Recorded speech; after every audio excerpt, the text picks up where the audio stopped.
Guys, ये तो आप सब जानते हैं कि दुबई में 8 अरब डॉलर की लागत से सन 2009 में बनी बुर्ज खलीफा दुनिया की सबसे ऊंची इमारत है। लेकिन क्या आपको पता है कि जितना महंगा बुर्ज खलीफा में फ्लैट या अपार्टमेंट मिलता है, उससे भी ज़्यादा महंगा उसके सामने का अपार्टमेंट है जहां से बुर्ज खलीफा दिखाई देता है। यानी कि लोग बुर्ज खलीफा के व्यू के लिए फ्लैट पे ज़्यादा पैसा खर्च करने को तैयार हैं। एग्जाम्पल के तौर पे बुर्ज खलीफा के सामने एक 3 BHK अपार्टमेंट का रेट 7.5 मिलियन दिरहम है, जबकि बुर्ज खलीफा के अंदर 3 BHK अपार्टमेंट का प्राइस मात्र 6 मिलियन दिरहम ही है। अब आपको क्या लगता है कि ऐसा क्यों है? कमेंट सेक्शन में जरूर लिखिएगा और ऐसे अमेजिंग वीडियोस के लिए शेयर, सब्सक्राइब एंड लाइक। मिलता है अगली वीडियो में। यह घटना है सेंट्रल अमेरिका के कोस्टारिका जगह की, जहां पर एक मगरमच्छ को किसी ने सिर पर गोली मार दी और फिर मरती हालत में उसे छोड़कर चला गया। तब किसी लोकल फिशरमैन ने उस घायल मगरमच्छ को देखा, उसका इलाज किया और ठीक होने तक उसे संभाला भी और फिर बाद में उसे जंगल में वापस छोड़ दिया। पर अगले दिन उस आदमी ने देखा कि वही मगरमच्छ उसे फॉलो करता हुआ उसके घर तक पहुंच गया और बाद में उसके बरामदे में सोया हुआ मिला। जाहिर है कि वो मगरमच्छ उसे बचाने वाले के साथ रहना चाहता था। उस बंदे ने इस मगरमच्छ का नाम पोचो रखा और अब पोचो उसकी फैमिली का एक हिस्सा है। गाइस, अगर आप इन बेजुबान जानवरों की तरफ इंसानियत का फर्ज निभाते हैं तो ये भी इसे समझते हुए उस कर्ज को अदा करते हैं। गाइस, आपको ये सुन के कैसा लगा? कमेंट सेक्शन में जरूर लिखिएगा और ऐसे अमेजिंग वीडियोस के लिए शेयर, सब्सक्राइब एंड लाइक। मिलता है अगली वीडियो में।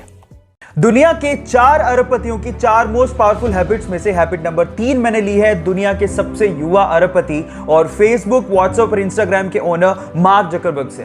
वो ये कहते हैं कि मैं हमेशा अपने आप को चैलेंज देने में बिलीव रखता हूं।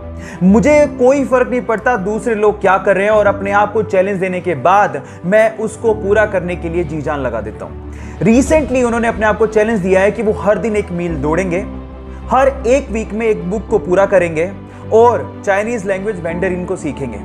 मेरा सवाल आपसे यह है कि आप में से कितने लोग अपने आप को चैलेंज देते हैं और उसे पूरा करने में अपना पूरा दम लगा देते हैं? सो गाइस, बाकी बची हुई हैबिट के लिए मुझे फॉलो करना मत भूलिएगा। मिलते हैं अगले वीडियो में। हमारे भारत देश के दूसरे प्रधानमंत्री श्री लाल बहादुर शास्त्री जी के बारे में आप लोग एक चीज नहीं जानते और वो ये कि लाल बहादुर शास्त्री जी की रियल कास्ट शास्त्री थी ही नहीं, उनकी रियल कास्ट श्रीवास्तव थी। पर सवाल ये उठता है कि उन्होंने श्रीवास्तव हटा क्यों दिया और शास्त्री कहां से आया? तो चलिए मैं आपको बताता हूं। देखिए, लाल बहादुर शास्त्री जी की ट्रेडिशनल कास्ट श्रीवास्तव थी और लाल बहादुर शास्त्री जी को ट्रेडिशनल कास्ट सिस्टम से बहुत ज्यादा प्रॉब्लम थी और इसी वजह से उन्होंने श्रीवास्तव हटा दिया।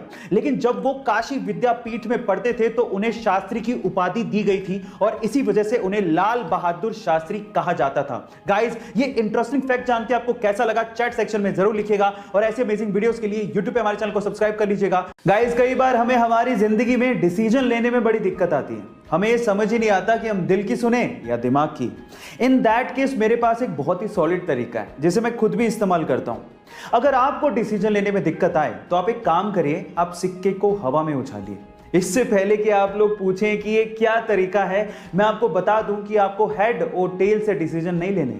इनफैक्ट जब आप सिक्का हवा में उछालेंगे और जब वो सिक्का हवा में होगा, आपको तभी समझ में आ जाएगा कि आपको सच में क्या करना चाहिए और आपको ठीक वही करना है ना? ये इंटरेस्टिंग फैक्ट। गाइस, ऐसे ही इंटरेस्टिंग फैक्ट्स के लिए YouTube पे हमारे चैनल को सब्सक्राइब कर लीजिए और